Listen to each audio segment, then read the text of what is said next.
আসসালামু আলাইকুম। আশা করছি সবাই ভালো আছেন।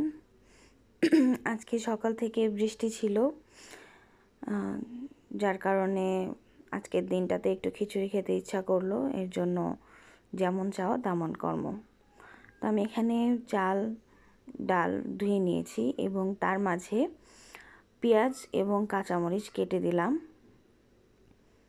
এরপর আমি এর মধ্যে দিয়ে দিচ্ছি আদা রসুন বাটা পরিমাণ মতো, এবং এরপর আমি এর মধ্যে দিয়ে দিব হচ্ছে কাঁচামরিচ বাটা। এরপর আমি এখানে দিয়ে নিচ্ছি হলুদের গুঁড়া। তারপর আমি দিয়ে নিব এখানে পরিমাণ মতো সজের গুঁড়া। আসলে বৃষ্টির দিনে খিচুড়ি খুবই মজা লাগে, যার কারণে দেখা যায় বৃষ্টির দিন হলেই খিচুড়ি খেতে মন চায়।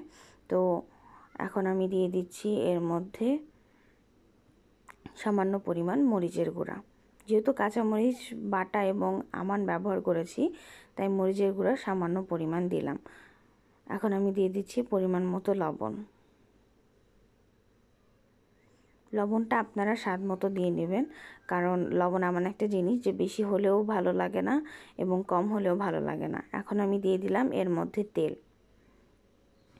এখন আমি সবগুলো উপকরণ ভালোভাবে মাখিয়ে নিব। খিচুড়িটা মশলা দিয়ে ভালোভাবে যতক্ষণ মাখানো যায় খিচুড়িটা ততটা স্বাদ হয়। এর জন্য মাখানোটা একটু বেশিক্ষণ মাখালে দেখা যায় যে মশলাগুলো চাল আর ডালের সাথে মিশে যায়, যার কারণে খিচুড়িটা মজা হয়। আমি ভালোভাবে মেখে নিলাম। আমি এখানে পরিমাণ মতো পানি দিয়ে নিয়েছি এবং চুলার উপর পাতিল বসিয়ে দিয়েছি।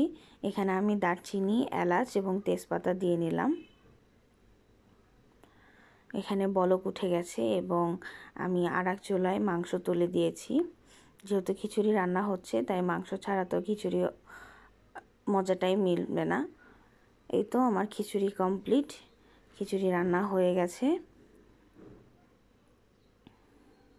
এদিকে আমার মাংস রান্নাও শেষের দিকে। আশা করছি আপনাদের ভালো লেগেছে ভিডিওটি। অবশ্যই আপনার ফ্যামিলি এবং ফ্রেন্ডের সাথে আমার চ্যানেলটি শেয়ার করবেন।